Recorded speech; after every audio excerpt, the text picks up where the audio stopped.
They didn't wear ranks. They didn't wear flags. No one even knew their real names. To the outside world, they didn't exist. But if your village ever heard the hum of their dropships, if your skies ever blackened with that unmarked steel, you prayed. Or ran. Or both. Because if they were coming, something worse had already happened. The first time I saw them, I was 13. The planet was Elcar 7, a mining colony orbiting a dying star. My father worked underground, hauling crystal ore with the others. My mother cooked for the guards. Life was small, hard, and quiet. Then, one night, the sky tore open. The sirens screamed. We had drills for this. Invasion drills, pirate drills, even alien incursion drills. But this wasn't that. This was something else. Even the guards were shaking. I remember peeking from under the floorboards, heart hammering like a drum.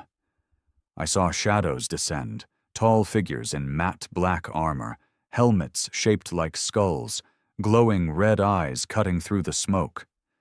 They moved without a sound, like ghosts, but every step was deliberate, heavy, final. There were 8 of them. The miners who had turned violent, dead in seconds. The rebel leader who'd been holding hostages in the South Tunnel. Gone without a trace. They didn't ask questions, didn't shout warnings. They just cleaned house like a broom of war. No one knew where they came from, not even the colony overseer.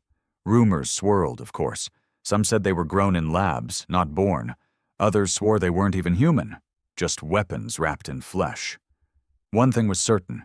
When demons started rising from the outer systems, it wasn't the army that got called. It was them.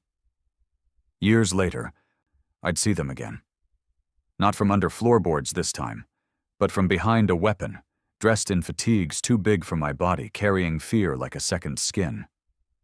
We were stationed on Carthos 12, a frozen hellhole on the edge of mapped space. No sunlight, no warmth, just wind that howled like wolves and shadows that stretched wrong. Something was moving in the dark. Something ancient. The regular troops couldn't handle it. Hell, even our sergeants were cracking. Then the call went out. A quiet one, no fanfare. Just one encrypted message bounced through 5 secure channels. They arrived in under an hour. No ship IDs, no comms, just that same unmarked black steel. And that sound, the low growl of their engines that made your bones itch. This time I wasn't hiding. I watched one of them step out of the dropship, boot crunching the snow. His armor looked different, older, scratched and scorched like it had seen 100 wars. A blade was strapped across his back, a blade taller than me. No one used blades anymore. No one needed to, unless you were dealing with something bullets couldn't kill. The thing that had been slaughtering our outposts showed up an hour later. It wasn't a beast, not really. It was intelligent. Tall as a building, claws like sabers, a mouth filled with human voices. It had a name once, something in a dead tongue older than our maps. We opened fire. Nothing. Our weapons lit it up like fireworks, but it didn't flinch. Then they stepped forward. No commands, no strategy talk, just movement. Fast, coordinated, brutal. And what happened next didn't look like war. It looked like execution. The creature screamed, tried to flee, tore through the snow, but it never got far. One of them leapt, faster than physics should allow, and slammed it to the ground. The others followed like shadows, blades and fists and fire. I swear to you, it didn't die quick. And that was the point. It was a message, not to us, but to everything else watching from the void. This is what happens when you touch human soil. I didn't sleep for 3 nights after that. Not because I was afraid. Not really. Something deeper had settled in my chest. Something colder. It wasn't fear of the monster we'd faced. That thing was dead, torn apart by 8 silent ghosts. No, what kept me awake was them, the way they moved, The way they fought like they'd done it 1,000 times in 1,000 different hells. The complete absence of hesitation, of mercy. There was no shouting, no rage, no thrill. They didn't kill like soldiers.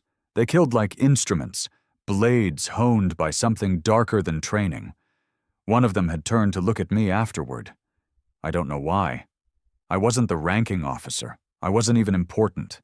Just a scared recon grunt with shaky hands and half a clip left in his rifle. But he looked at me. The red glow of his visor locked onto me for maybe 3 seconds. And in those 3 seconds, I understood something I still can't fully explain. They weren't there to protect us. They weren't sent in to save anyone. We weren't the mission. The message was, let the enemy know what humans do to fear. The next morning, they were gone. No transport sounds. No briefing. No acknowledgement. Just gone. Like a nightmare fading with the sunrise. We found pieces of the monster scattered across the valley, chunks of muscle, shards of bone. But something was off. No blood, no tissue rot. Just pieces, clean and dry, as if they'd been burned from the inside out. Command told us to seal the area, install beacons, mark it as off-limits for future patrols. Unofficially, we were told to shut up. That's how it worked with them. You didn't ask where they came from. You didn't talk about what they did. If you tried, your comms got jammed. If you pushed further, your clearance got revoked. A few brave officers tried to track their dropships once. Both died in transit accidents a week later. Everyone got the message. But rumors? Rumors never died. Especially on the outer systems. Especially when blood didn't make sense and bodies disappeared before medbots could scan them. They weren't called Special Forces by any official channel. That was just what the grunts called them. Some called them the Nameless. Others, Voidwalkers. On Carthos 12, we called them Hell's Front Line. Because if those guys showed up, it meant something had already come from Hell and hadn't been sent back yet. 3 years passed before I saw them again. By then, I wasn't a scared recon grunt anymore. I'd earned my stripes. Tactical recon, special deployment. I had scars on my arms and steel in my spine. Lost 3 good friends on Zera Prime. Lost a whole team on Nomad Station. You grow up fast when every mission is a coin toss with the void. They transferred me to a black site project orbiting some dying gas giant. Codename Tomb Glass. That's all they told me. Tomb Glass was a research facility, they said. Remote, self-sustaining, classified on 13 levels. We weren't told what they were studying. We weren't allowed in half the rooms. No windows, no open comms. You started to forget what sunlight looked like after a few months. But you could feel it, the wrongness in the air. Security was tighter than any military base I'd ever seen. Automated turrets every 10 feet, retina scans, vocal locks. Even the janitors were armed. You don't build cages like that unless something dangerous is inside. Then came the breach. I was on Deck C when it happened, running a systems check on one of the pressure gates. All of a sudden, lights turned red, sirens screamed, and every door slammed shut like the station was about to be ripped in half. Emergency lockdown, full scale. That never happened. Never. I got shoved into a sealed room with 3 other tech officers. No windows, no updates. We sat in silence, sweating and swearing, while the steel around us groaned. An hour passed, then 2. Then the lights flickered, and something moved in the vents. We didn't speak after that. One guy tried to pray. Another just kept clicking the safety on his pistol over and over again. I stared at the airlock, waiting for something, anything, to come through. Then I heard that sound, that low, guttural hum. Not the emergency alarm, not the station engines. It was deeper, like an animal growl mixed with turbine fire. I knew that sound. I'd heard it once on a snowy planet, just before something got torn, limb from limb. They were here. The door to our room hissed open. I stood up before I even knew why. My hands were shaking. But not from fear this time. Something else. Like reverence, like standing too close to a storm. Two of them walked in. Same armor, same visor glow. But their armor looked updated. Bulkier. More angular. One of them had symbols carved into his shoulder plate. Not letters, not numbers. Just symbols. Ancient ones. He looked at me. No words. Just nodded. The other one turned to the vent and raised something. A weapon I'd never seen before. It looked like a cannon fused with a bone.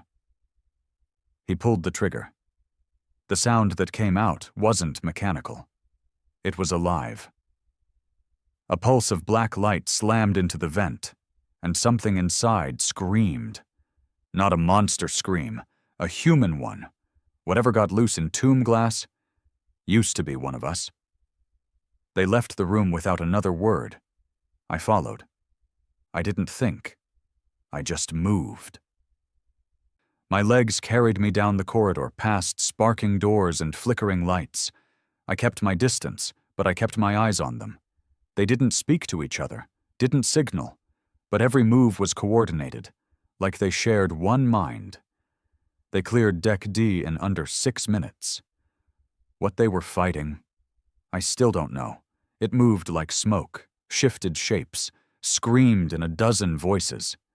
At one point, I swear it begged, said it was sorry, said it didn't mean to become this. They didn't care. One of the soldiers grabbed it, not with a weapon, but his hand. His armor morphed, wrapped around the thing like living metal. It screamed and convulsed, tried to break free. The second soldier stepped forward and pressed something against its head. There was a flash. Then silence.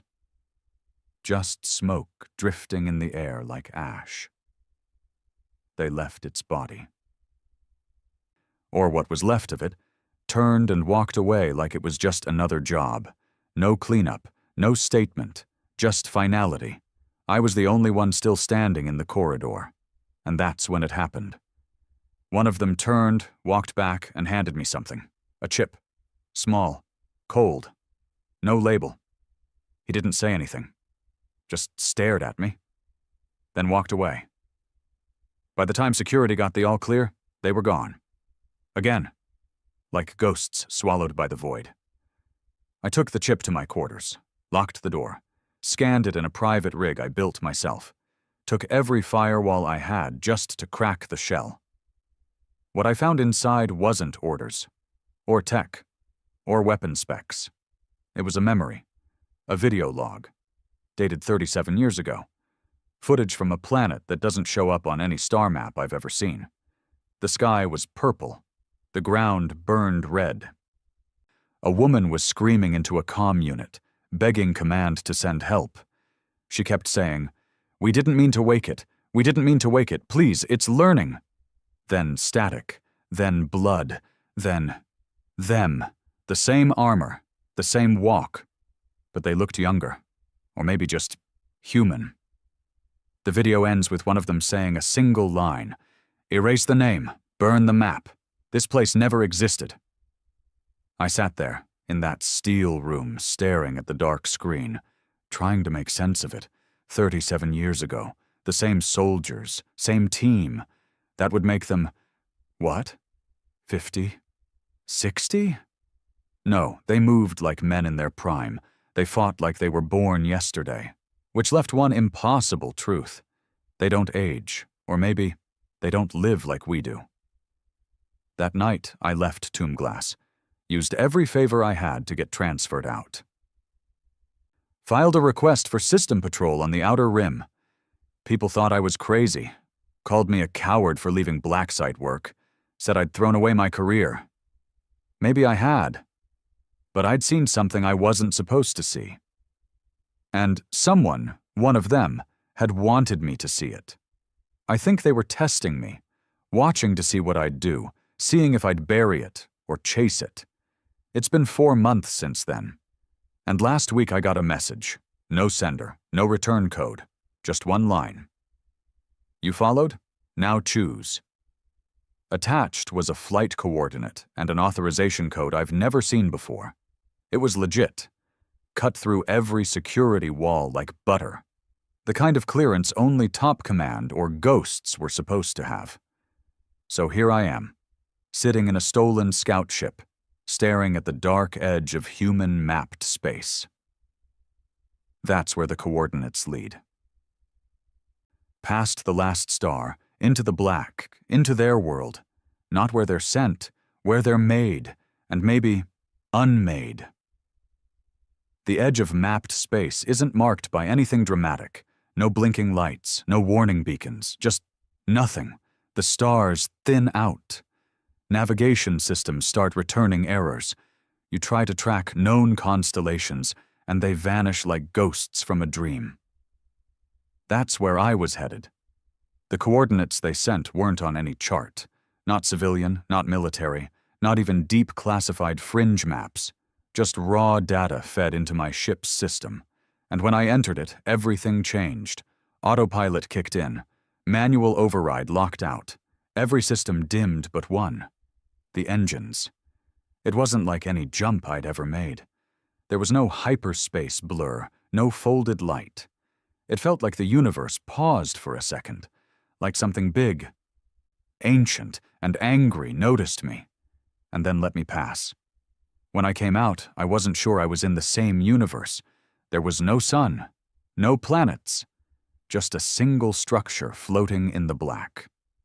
It looked wrong, like it had been built by something that understood gravity but didn't respect it. Part machine, part living matter. No lights, no windows, a fortress carved from shadow itself, a gate.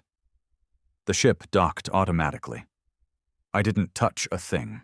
No voice welcomed me, no AI gave instructions, just the hiss of the airlock, followed by silence thick enough to choke on. I stepped out, weapon holstered, eyes wide. Every instinct in my body screamed turn back. But I didn't. The corridor was dark, lit only by strips of blue light that pulsed like veins. The walls weren't metal, not exactly. They felt warm, slightly damp, like skin. I walked. 10 minutes in, I started hearing the whispers. Not words, not voices I recognized, just soft sounds brushing the edges of thought, like memory and instinct had found a language of their own. Every step I took deeper into that place made the whispers louder, sharper, more personal. I passed doors, some sealed, some open just a crack. I didn't look in. I didn't want to know, but I felt things watching from inside, waiting, breathing. One door trembled as I passed it, like it was alive, or afraid. Finally, I reached a chamber, a circle, huge, no ceiling I could see, just darkness that stretched forever. In the center was a platform. 8 figures stood around it, the same black armor, the same red visors. But this time, something was different. They took off their helmets, not all at once, one by one, like a ritual. And what I saw underneath chilled me deeper than anything I'd seen in war. They looked almost human, but not quite. Their skin was pale, marked with veins of black like ink under the surface. Their eyes, not just red, but burning, like coals in a furnace. Their faces were calm, unreadable, no rage, no pride, just stillness, like statues sculpted by violence.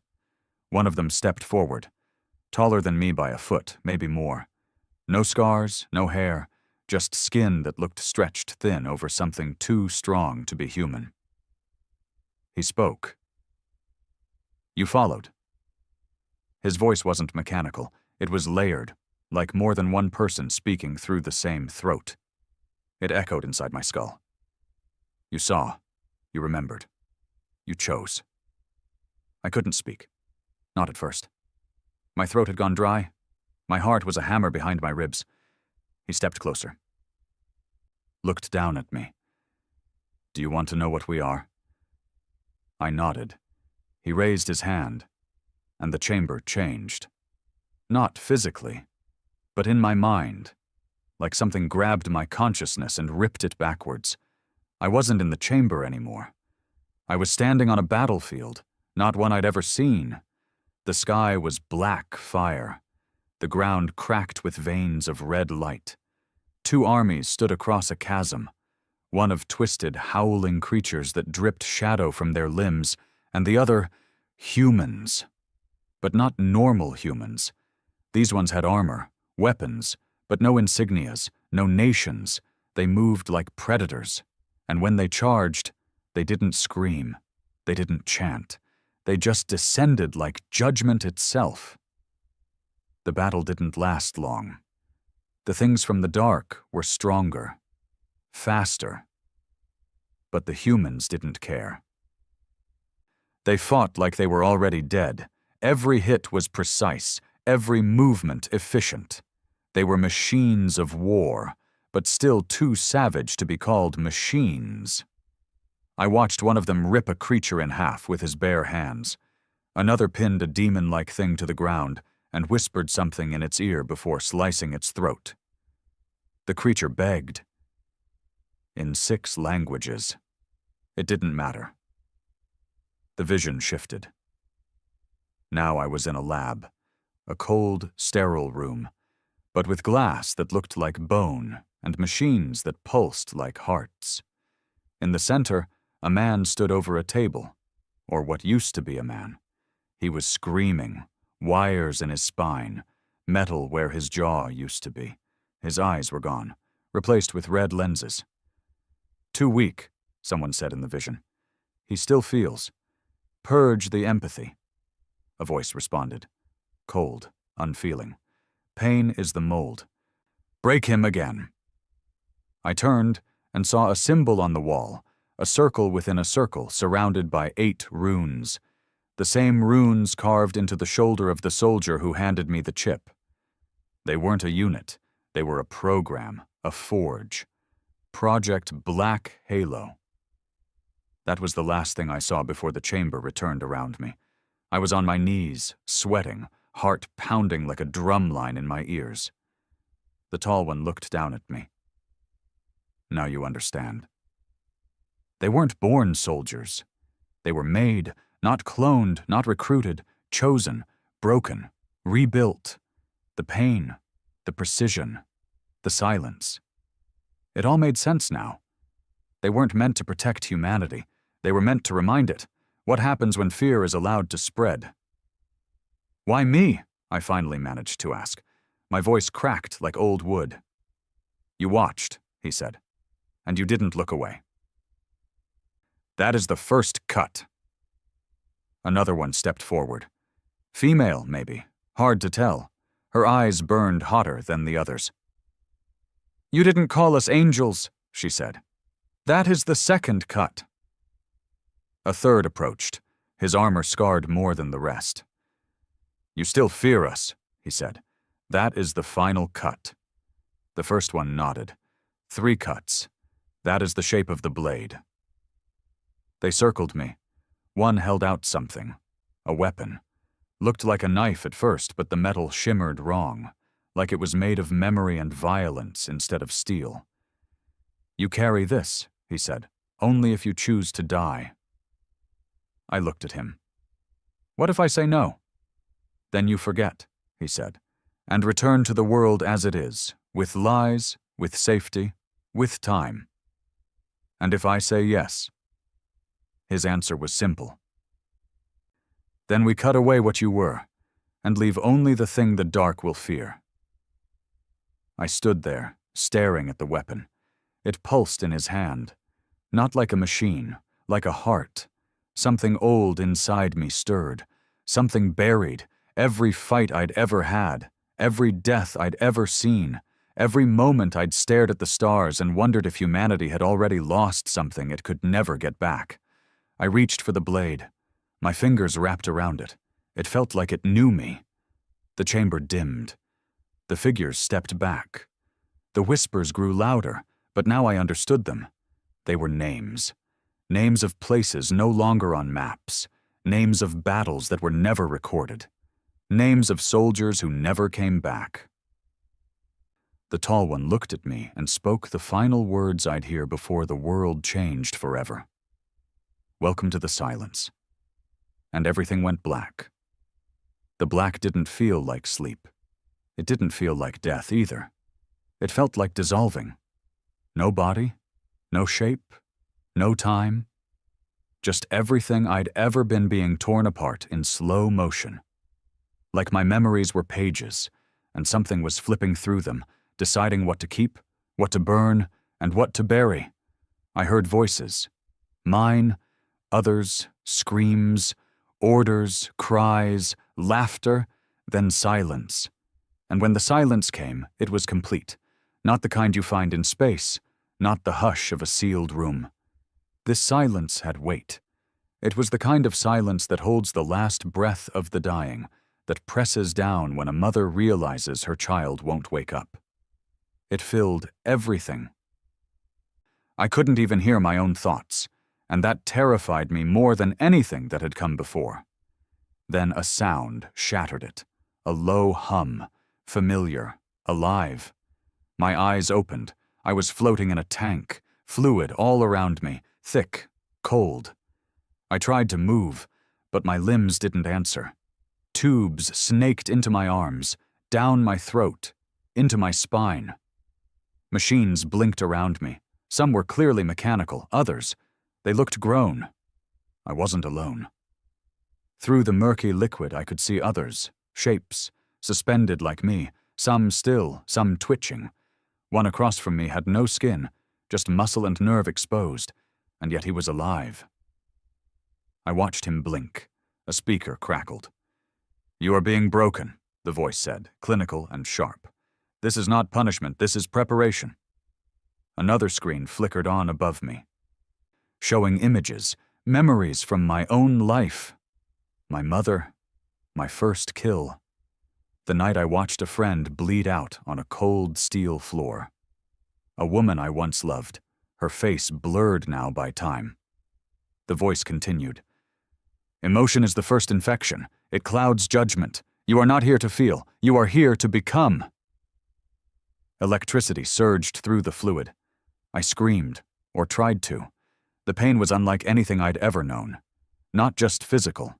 It dug into my head, myself, stripping away comfort, memory, identity. They were scraping the soul clean.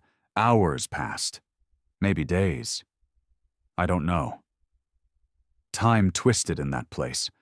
Sometimes the fluid would heat until it felt like boiling acid. Sometimes it froze until I thought my cells would shatter. Sometimes it just pulsed, like a heartbeat, like the tank itself was alive. And always the voice returned. "You are not special. You are not chosen. You are raw material." At one point, I saw one of the others twitch violently. His tank cracked. Red seeped into the fluid. His body convulsed, then stilled. Just like that. The screen above him turned black. A second later, the tank folded inward like crushed foil and vanished into the floor. No one reacted. No alarms, no sirens, just deletion. I thought I would break next, but I didn't. Something in me, something old and quiet and angry, held on. Even as they burned memories from my mind, even as they poured images of failure and guilt and loss into my brain like acid, I held on. I didn't scream anymore. I stopped blinking. I stopped reacting. And one day, the tank drained. I collapsed to the floor, gasping, slick with biofluid, skin raw and red. My muscles twitched.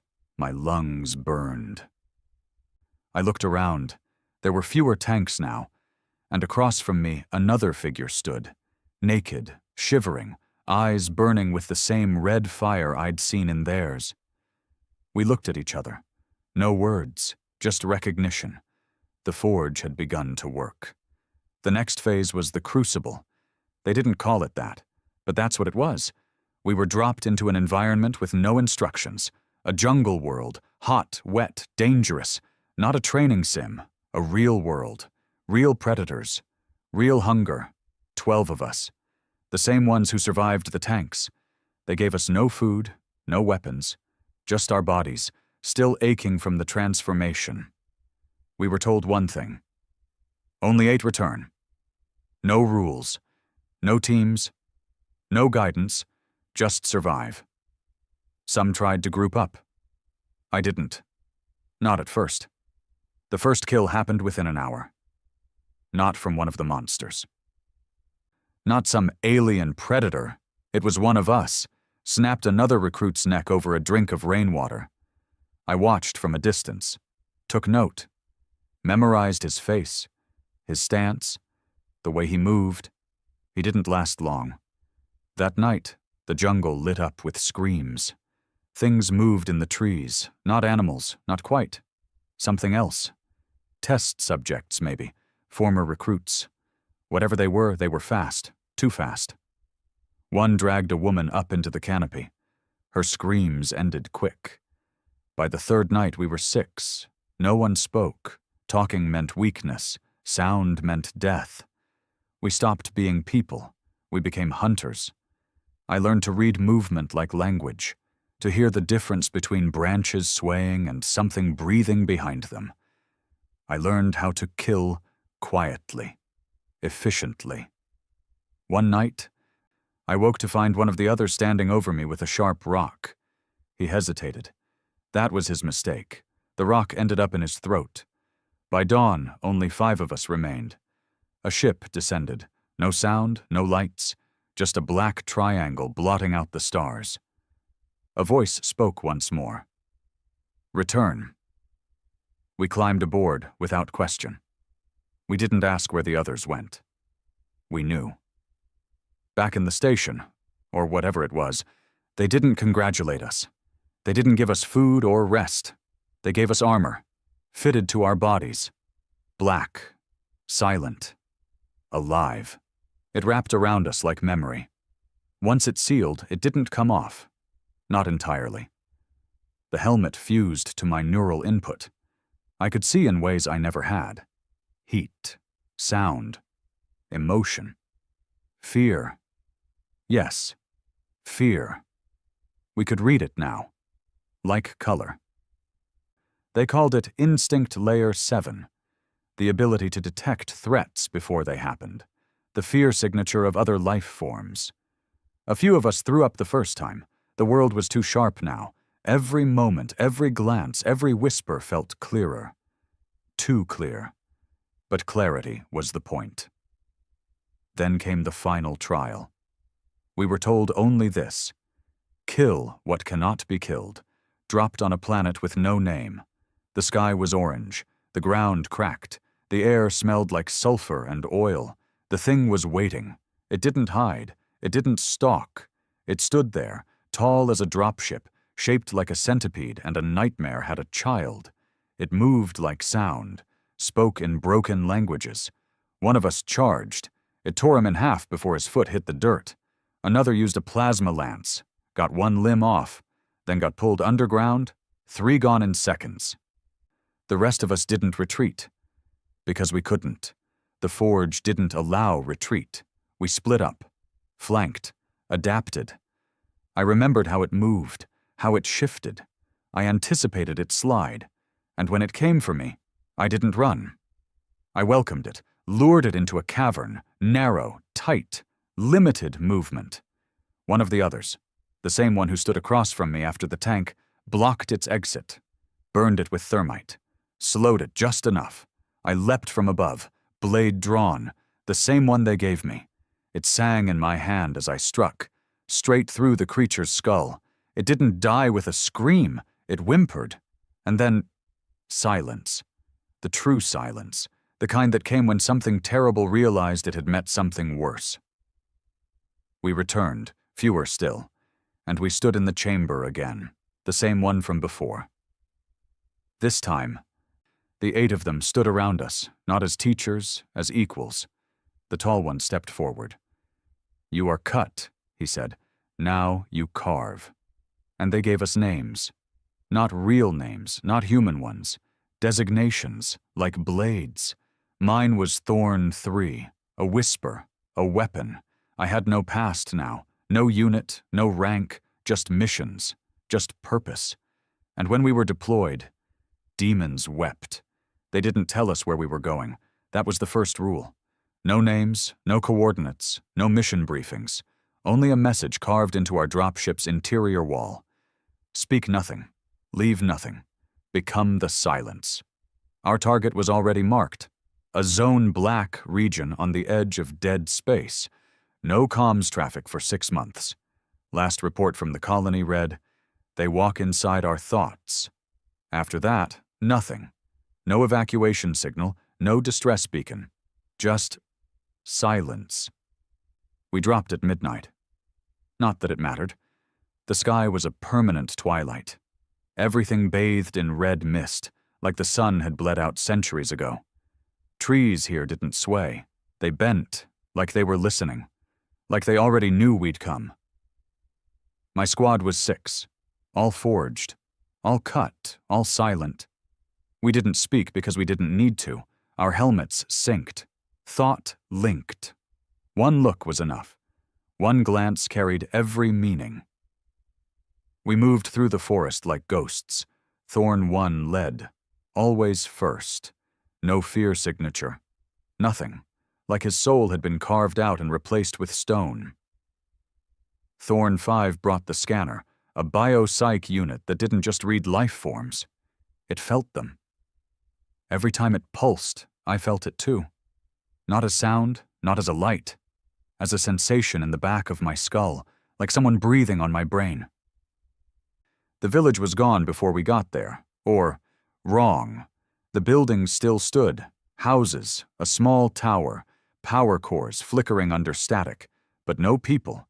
No signs of struggle either. No blood, no wreckage, just absence, as if every human had been gently plucked out of time. We split. I took the east end, near a half-crushed comms station. Everything was still. My boots crunched ash underfoot. Windows stared back like hollow eyes. Then the whisper started. Not in my ears, in my thoughts. It said my name, not Thorn 3, my real name. The one they scraped away in the forge. The one I hadn't heard in years. I froze. I don't freeze. None of us do, but hearing that name, feeling it echo through my skull like a forgotten prayer, made something old twitch in my chest. I scanned the area. Nothing. But the scanner pulsed. Fear signature. Close. Human adjacent. Wrong. I turned to move under and saw her, standing in the doorway of a crumbling house. No heat signature, no breath, but her face, my mother. She smiled like she used to. Soft, gentle. She'd been dead for 9 years, burned in the Zira Prime uprising. But there she was. Same eyes, same voice, same clothes. I didn't move. I knew it wasn't her. Every cell in my body screamed it. Still, I didn't move. Because whatever it was, it knew me. Knew what I'd buried. Knew what name still flickered somewhere deep inside all the cutting and burning and killing. She spoke. It's not too late. Come home. I aimed my weapon. My hands didn't shake. But something inside me did. She blinked. Her eyes turned black, mouth unhinged. Something crawled from her throat, a slick, jointless creature with no eyes and 100 fingers. It screamed without sound and leapt. I fired. The round hit her. It, mid-jump, it melted before hitting the ground. Thorn 4's voice pinged through the comlink. Confirmed breach, elusive type, human mimicry, psychological weaponization. I responded with a single pulse. Engaged. Cleaned. We regrouped at the tower. 4 of us. Thorn 6 was missing. No scream, no alert, no final ping. He was just gone. We entered the main hall. Scanners at full sweep. That's when we found the message. Carved into the steel wall with fingernails. It read, I buried myself so it couldn't find me. Below it, a body, unrecognizable, wrapped in wires, mouth sewn shut with melted cable, hands fused to the floor, but alive. Barely. Thorn 1 stepped forward, kneeled, tilted his head. The body twitched, its eyes opened, all black. No iris, no pupil, just void. It looked right at me and smiled, not scared, proud. And then it spoke, with my voice, the one I used before the forge. "It's good you came back," I fired point blank. No hesitation this time. The thing laughed as it died. The body went still. Then the tower began to shake. Not from an explosion, from sound. A low, guttural hum. The same one we'd heard in the forge, but broken. Warped. Thorn 2 collapsed, screaming. Blood poured from her ears. Her armor couldn't stop it. Something had bypassed her defenses, gone straight into her mind. Thorn 1 didn't blink, didn't falter. He raised his arm. A single pulse shot from his gauntlet. Thorn 2's body dropped, silent. We don't leave anyone behind. We don't let them turn. The rest of us ran. The tower wasn't collapsing. It was changing. Metal stretched like flesh. Floors melted into tendrils. Screams echoed through the walls, not from humans, but from whatever had worn them. We made it out. But the planet wasn't done. All around us, figures rose. Dozens, hundreds, all with human faces, all wrong. Some wore our uniforms. Some wore rags. Some wore the faces of the dead. I saw my squad from Zero Prime, all of them. I'd buried them myself. Now they stood, smiling, mocking. I didn't wait, neither did Thorn 1. We tore through them like wolves. No hesitation, no emotion, no mercy. Every hit felt like stabbing my own past. Every face I cut felt like a memory sliced free. And that was the point. This wasn't just a mission. It was a test, not by them, by the thing beneath this world. A being old enough to remember when stars still whispered to each other. It didn't want to win. It wanted to corrupt, twist soldiers into puppets. Turn pain into power. We reached the extraction point with 2 left, me and Thorn 5. He was limping, one arm gone, but alive. Thorn 1 was gone. He'd stayed behind. Not because he wanted to, because he had to. He whispered one line before cutting the comm link. Become what they fear. And then silence. Again. Back aboard the carrier, no one greeted us. No debrief, no medics, just a sealed chamber and 2 chairs. A screen flickered on. Black text, 1 sentence. "Did it learn your name?" I stared at it, felt the answer rise. Yes, but I typed, "No." The screen blinked. Green light. Another mission queued. Coordinates unknown. Payload classified. Departure immediate. Thorn 5 and I looked at each other. No words. We walked to the armory. The blades were already waiting. Still warm, still alive, still singing. We suited up. And once more, we vanished into the black, because we are not here to be remembered. We are here to make the monsters forget what it means to hope. The next mission came faster than the last. No briefing, no rest, no time to ask questions that no one ever answers. Just another set of coordinates burned into my retinal feed. Another silent launch. Another drop into a place we were never meant to return from. Only this time, it wasn't the void. It was home. Earth. Not the shining core world from the propaganda feeds. Not the polished cities where politicians smiled and drones cleaned the streets. This was the underground Earth. The places left behind after the flood riots, after the food wars, after the blackouts turned into black zones, districts forgotten by governments, but not by those who profited off pain. Our dropship came in hard and fast. No lights, no transponders. The landing zone was an old metro station half sunken in collapsed concrete and bones. No exaggeration. Bones. Civilian skulls. Children. Elderly. No soldiers. Just the remains of those who never made it out before the thing moved in. What thing? We didn't know. Command just called it Entity 74. What we did know, something inhuman was breeding in the dark. nesting, feeding off psychic residue if the reports were true, feeding off memories, off regret, the kind of parasite that doesn't bite the flesh, it bites the soul. Thorn 5 and I moved together. Still no words. We didn't need them. We weren't brothers. We weren't friends. We were survivors of the same furnace. That makes something more dangerous than loyalty. It makes understanding. We moved through the metro ruins in complete sync, clearing rooms, checking corners, watching the walls for movement. But this place was dead quiet, and that was wrong. Too wrong.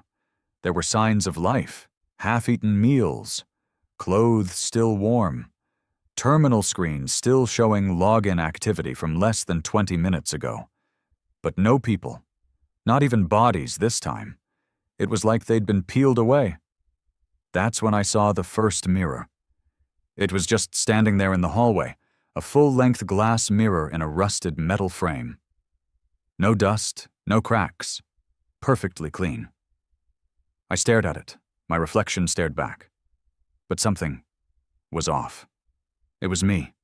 The armor, the helmet, the stance.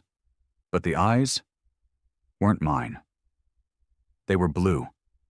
I haven't had natural eye color since the forge. The neural fire burned that away, turned everything red. Cold. But in that mirror, I saw myself before the cuts, before the missions, before the silence. And for 1 second, just one, I felt a pull back to who I was. I stepped closer. The reflection didn't follow. It stood still. Then it smiled and said, "You don't have to keep pretending." I fired. The mirror shattered, shards flying through the air like frozen screams. Thorn 5 came around the corner a second later. Weapon up. Ready. But I just stood there, breathing hard, heart pounding. He said nothing. But I felt it. The data ping. Concern. Not for my safety, for my stability. Because the Forge doesn't make heroes. It makes weapons.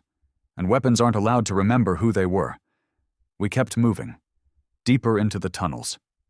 That's where we found them. Huddled in a side room. 15 civilians, shaking, crying. Not illusions, not mimics. Real. My scanner didn't lie. No warp in their fear signatures. No biological anomalies. They were alive and terrified. They stared at us like ghosts had walked into their hiding hole. One of them, a young boy no older than 10, stepped forward. His face was gaunt, pale, but his eyes held something strange, not fear, recognition. "You're late," he said. His voice was flat, dead. I raised my weapon. Thorn 5 stepped in front of me. He did a slow scan. The results pinged back. All normal, no infection, no psychic contamination. But my gut twisted. The boy looked up at me and said my name again. My real name. Not the one the Forge gave me. Not Thorn 3, the name I hadn't spoken since the first cut. The others didn't hear it. Only I did. I knew then. This wasn't just an enemy. This was a trap. I motioned to Thorn 5. "Evac, priority red, get the civilians out." He hesitated, just for a second. Then he nodded. I turned back to the boy. But he was gone. So were the others. The room was empty again. I blinked, scanned, nothing. But the door was still open. And down the hall, more mirrors. Each one reflected a different version of me. In one, I was a father, holding a child, smiling. In another, I was dead on a battlefield, body rotting. In another, I was laughing, normal, human.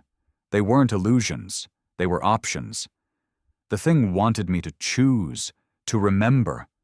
Because once I remembered, I'd become like it, a creature of doubt, of regret. That's how it fed. That's how it grew. I heard a voice then, behind me. Soft, feminine, the kind of voice you don't hear. You feel. "It doesn't have to end like this," I turned slowly. And saw her, the one I used to love, the one I left behind to become this. She hadn't aged. She looked just like the last time I saw her, crying in the rain, screaming that I was throwing everything away. "I waited," she said. Her eyes were glassy. Too perfect. She stepped closer. I raised my blade, but she touched it, just touched it, and the weapon dimmed. The metal went cold. That had never happened before. I tried to pull away, but my arm didn't respond. She leaned in, whispered into my helmet. "You don't need to be their monster anymore." And for 1 second, I believed her. I felt the forge slip, the silence crack, and something inside me screamed. That scream didn't come from me. It came from her, because I'd grabbed the backup blade from my belt and stabbed it straight through her stomach. Her face twisted. No more beauty. No more love, only teeth. Rows and rows of them. The thing shrieked as it collapsed, its illusion crumbling like ash. The walls shook. Reality snapped back, and I saw where I really was. Not in a room, not in a tunnel. In a nest, a living one. Flesh walls, bone pillars, thousands of faces stitched into the surface, all screaming in silence, and in the center, the core, the true form, a mass of limbs and mouths and regret. I didn't hesitate. I called in the payload. Thorn 5 responded instantly. His signal blinked green. Detonation in 10 seconds. I sprinted out, blades dripping with the remnants of the lie, my mind still buzzing, still hearing voices. But I ran anyway. Ran because if I stayed 1 second longer, I knew I'd lose myself for good. Thorn 5 was already at the LZ, holding the evac door open. He looked at me. No emotion. Just understanding. We didn't need to say it. He'd seen something too. Something that nearly pulled him under. We boarded. The bomb went off as the ship cleared the crater. The shockwave rolled under us like a wave of screaming glass. We didn't watch it burn, because we didn't look back. That's not what weapons do. After the mission, I sat in the debrief cell alone. No light, no sound, just black walls and one screen. It blinked once. A question appeared. Did it find your truth? I stared, then typed, "Not all of it." The screen went dark. Then another message appeared. "You've seen the mirror. Now burn what it showed you." A box slid out of the wall. Inside, a new blade. Silver. But this one was different. It shimmered with something old, something familiar, because I recognized the markings. Not military. Not from the forge. But mine. From before. Carved into the hilt was my real name. The one I'd buried. The one they tried to cut out. I didn't know if this was a reward or a warning, but I took the blade anyway, and as I held it, the silence inside me whispered, "You're no longer just what we made. You're what they fear we've lost." The new blade changed everything. It didn't hum like the others, didn't pulse with that manufactured rhythm the forge designed. It was silent, in the old way. Heavy in the hand, light in the mind. It didn't want to guide me. It wanted me to choose. That was new. Weapons from the forge don't ask. They obey. This one waited. I spent 6 days in isolation. No missions, no comms, no contact, a test. They wanted to see if I'd lose control. Break. Snap. But silence had never frightened me. Not since the tank. Not since the jungle trial, not since the first time I saw a god thing weep under human hands. I embraced the quiet, because that's where I could still feel the last thread of who I used to be. That thread hadn't broken, just buried. And now, with this new blade, it was surfacing. On the 7th day, the call came. No voice, just a pulse through the floor. One long tone, one word carved into my retinal HUD. Ascension. The chamber I entered was different from the forge. No red lights, no black walls, no symbols screaming from the steel. This place was white, pure, clinical, like the inside of a hospital mixed with a mausoleum. 8 chairs stood in a circle. 7 filled. All operatives, all forged. None I'd met before. They looked at me like they already knew me. They probably did. Data flows between them without filters. The hive, they call it. Not officially, of course. That's just what the soldiers who whisper about us call the connection. The forged are never truly alone. I took the last seat. Across from me sat a man. No armor, no weapons, just a robe, skin so pale it almost glowed, bald head, eyes like empty wells. He looked soft. But that softness was a mask. I could feel it. He was the one who issued the final cuts, the ones that broke identities like glass under a boot. He smiled. "You held the mirror and didn't flinch," he said. "No small talk, no preamble. You saw the parasite's truth, you resisted, and now you've been given a choice."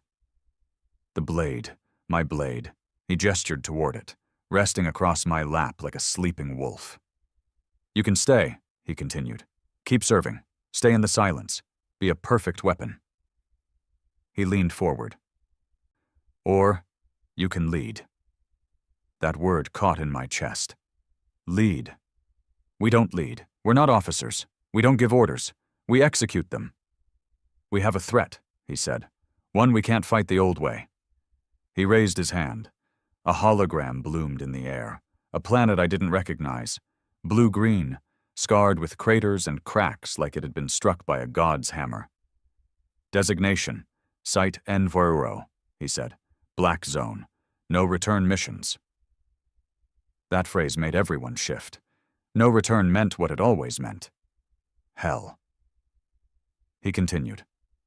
"A forge facility existed there once. Before your time. Before even mine. They called it the Mouth." I frowned behind my visor. I'd heard that name. In whispers. Stories of a program that was shut down for going too far, even by our standards. "No survivors," he said. "Except one." The room froze. One of the first forged. "A prototype. An alpha." He tapped the air again. A figure appeared. Tall, armored, but not like us. Older, heavier, covered in symbols no one uses anymore. A monster in human shape. "He broke the program," the man said. "Escaped. Hid." He looked at me. "Now he's calling others." I didn't ask who. I already knew. Rogue forged. Some who never fully broke. Some who remembered too much. Some who didn't resist the whispers. And one alpha to lead them. "The silence doesn't reach there anymore," the man said. "We need someone who's touched the edge. And came back." He pointed to me. "To kill what we can't name." We dropped 4 hours later. Same black dropship. Same gut-deep hum. But this time? No squad. Just me. And the blade. Mine. The ship didn't land. It just let me go. Ejected me into the upper atmosphere. Like a god hurling lightning down to Earth. I hit the surface like a meteor. No parachute. The armor took the impact, mostly. My left leg buckled, but the nanoframe locked it back in place. Pain is background noise now. The sky above me was gray and pulsing, like a heartbeat spread across the clouds. The world smelled of ash and metal and rot. I walked. Each step echoed louder than the last, like the planet knew I'd come. The mouth wasn't a building. It was a wound. A hole in the planet itself, jagged and breathing. Smoke poured out of it. Heat, too. But not like fire, like rage, the kind of heat that remembers betrayal. I entered without hesitation. Because hesitation gets you killed. The tunnels were tight at first, black, wet. Then they widened. And I saw the carvings, not in stone, in bone, human skulls lining the walls like tiles. Each one engraved with names, not just random ones, forged names, all crossed out. Every step forward felt like walking through a graveyard of my own kind. And then I saw him. standing at the center of a massive chamber surrounded by candles made of marrow. He was everything the man had shown, and more. Taller, meaner, ancient. His armor was fused to his body, no helmet, just eyes, black and burning, with fire leaking from the corners. "I've been watching you," he said. His voice was like thunder underwater. "You carry their leash, but you've chewed through half of it already." I didn't speak. He didn't need me to. "I was the first," he said. "Before they perfected the silence, before they figured out how to break us all the way." He took a step forward. "They tried with me. They failed." I raised my blade. His smile cracked his lips. "Let's see what they made you forget." He moved faster than anything that size should. I blocked. Barely. The impact sent me flying into the wall. Pain flared, but I stayed upright. He came again. This time I ducked, slid under his strike, and slashed. The blade sang. It cut deeper than it should have, through armor, through reinforced flesh. He roared, laughed. "You kept your name," he growled. I froze. He knew. Of course he knew. He was the first, the prototype. He still remembered his own. And he saw that I hadn't buried mine deep enough. "You think that blade makes you strong?" he spat. "It's not a gift, it's a curse." I lunged. We clashed again. Again! The chamber shook with every strike. Bone dust filled the air. Candles fell. Names screamed from the walls. And still we fought. Until I pinned him. Blade to throat. My heart pounding. My mind raging.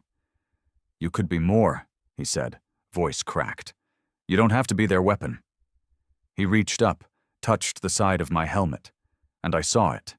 His memory, his first kill, the lab, the doctors, the way they smiled as they tore pieces of him out, the way they clapped when he screamed. They turned him into a god and chained him in the basement of history. I saw it all, and for a second, I understood. Then I killed him, fast, clean, final, because understanding isn't an excuse, and I'm not here to redeem anything. I'm here to end it. The chamber fell silent. The candles burned out. The names on the wall faded, and in the ashes I left one more carving. Mine, but not Thorn 3, the real one.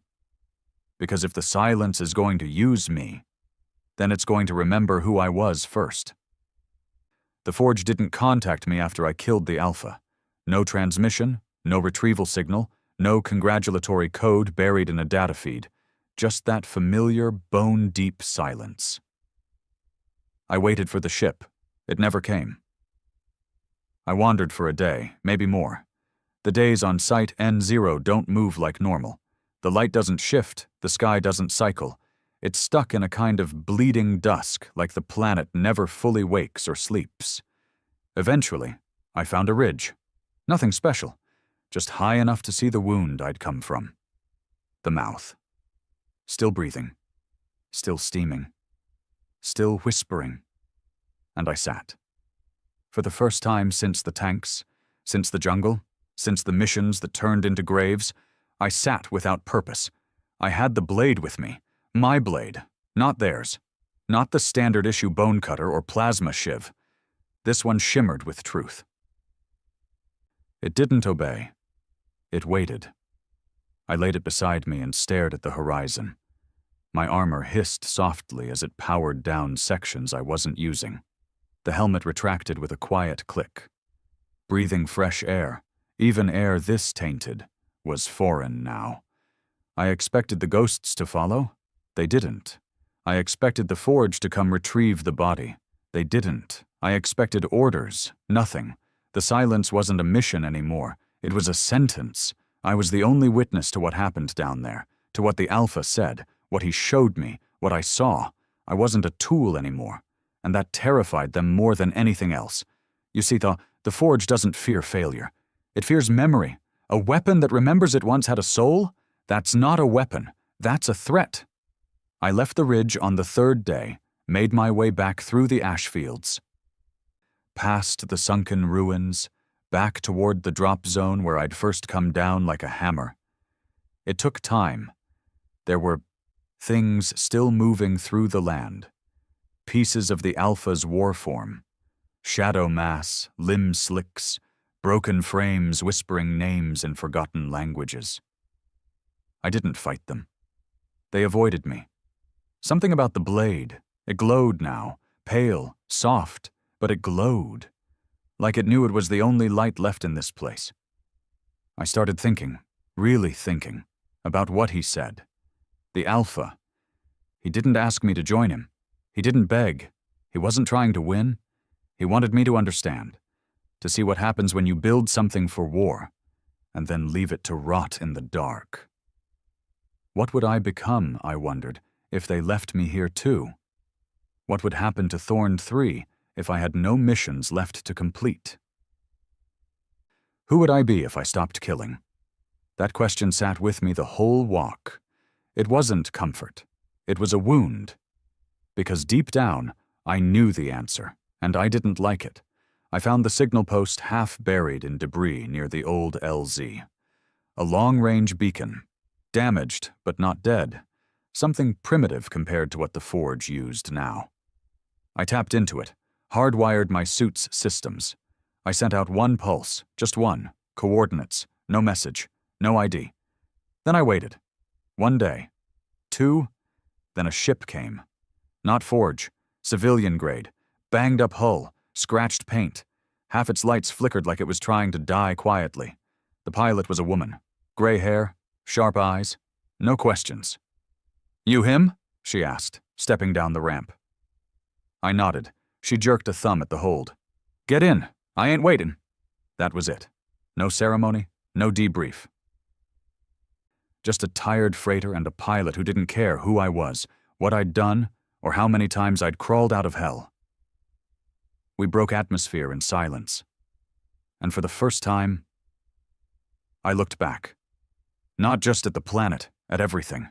I saw the tank, the cuts, the screams, the kills. I saw Thorn 2's body slumped on the ground, Thorn 1's last stand, the mirror in the tunnels. My name scratched into the blade's hilt. All of it, still burning behind my eyes. When we hit subspace, the pilot looked back at me. "You were one of them, huh?" I didn't answer. She chuckled. "Figured. You move like someone who ain't sure the world's real anymore." She poured 2 drinks. Rough stuff. Hit like fire. I didn't flinch. "Where you headed?" she asked. I shrugged. "Hiding?"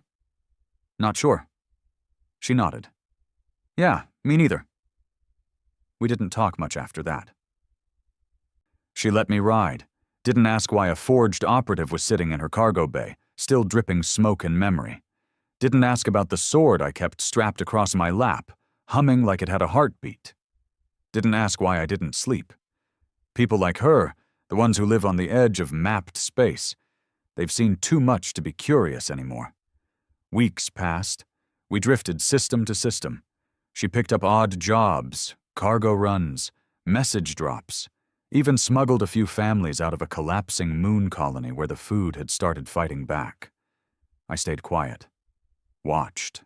Helped when I could. Sometimes I saw children. They didn't stare. They looked at me the way animals look at fire, not with awe, with respect, with distance. They knew. I thought the Forge might come for me eventually. Send a cleaner, a reclaimer. One of those silent black ships with no windows and no questions. But they didn't, because I wasn't a risk. I was a message. They knew word would get out. Whispers of a forged soldier gone rogue, walking the fringe with a sword that doesn't speak their language. They wanted that fear. It served them. It kept others in line. The silence doesn't erase mistakes. It wears them like armor. One night the pilot asked me the question I'd been waiting for. "What's your name?" Not my call sign, not Thorn 3. My name? The one I wrote in the ashes. The one the parasite whispered in my ear like a curse. I said it, soft, careful, like it might break. She nodded. Good, she said. You should keep that. Ain't many things we get to keep. I didn't tell her everything. Didn't tell her about the Alpha, the Blade, the Whispering Walls, the dead gods that live in machines we built ourselves. She didn't need to know. She already understood. People like her, the real ones, they've been fighting a war the maps don't show for generations. They don't need monsters like me to fix it. But sometimes, it helps to know we're out here. That if the dark comes again, something worse will crawl out to meet it. Something that remembers. And me? I don't know what I am now. Not a weapon, not yet a man. I walk the edge. I go where the fear is loudest. Sometimes I stop things before they grow teeth. Sometimes I just listen. Because the truth is, the monsters are still coming. They've learned. They've adapted. They're smarter now. Meaner. But so am I. The Forge may have made me to kill. But I chose to remember. And that makes me dangerous in ways they never planned for. So when the next hell opens, and it will, don't call the fleet. Don't call the diplomats. Don't call the prophets. You'll know what to do. You'll whisper a name, and I'll be there. Blade in hand, memories sharp, and silence following like a shadow. Because humans once built monsters to fight demons. But now we walk alone. And even demons know. Some ghosts don't fade. They hunt.